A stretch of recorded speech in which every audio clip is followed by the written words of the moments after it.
Churiz, Gilas head coach. Si Joseph Churiz, na mas kilala sa kanyang stage name na Churiz, ay isang kilalang basketball coach sa Pilipinas.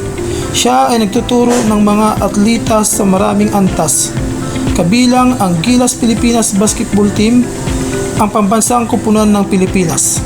Si Reyes ay nagtuturo ng ilang mga kupunan sa mga internasyonal na kompetisyon at maka-impluwensya sa basketball sa Pilipinas. Kilala siya sa madiskarteng paglalaro ng laro at nagsisikap na mamabuti at katayuan ng Pilipinas basketball sa ibang bansa. Bukod pa rito, malaki ang naging papel ni Reyes sa paglago ng mga programa at maglalaro ng basketball sa Pilipinas.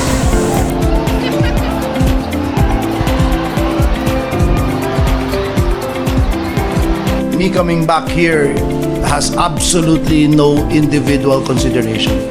There's no me in this whole thing for me. The only reason I'm doing this is for the country. This is just my service for flag and country. And like I told the players in the locker room, the relationship, the bonds that we built, I'm willing to take all of that, as Jordan says, all of that shit.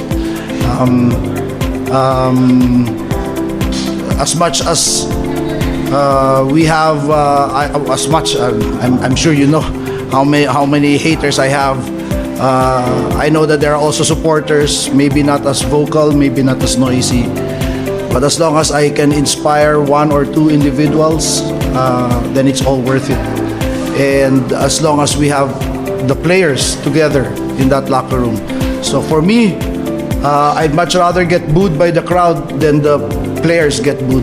So buhin nyo na ako ng todo, huwag nyo lang buhin yung mga players, suportahan nyo lang yung mga players, and that's fine with me.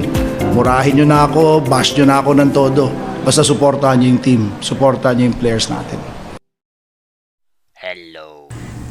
Kayo mga ka-TV, anong masasabi niyo kay Coach Churiz? Comment down below. Kung nagustuhan nyo ang video na ito ay please like and subscribe for more. Thanks for watching.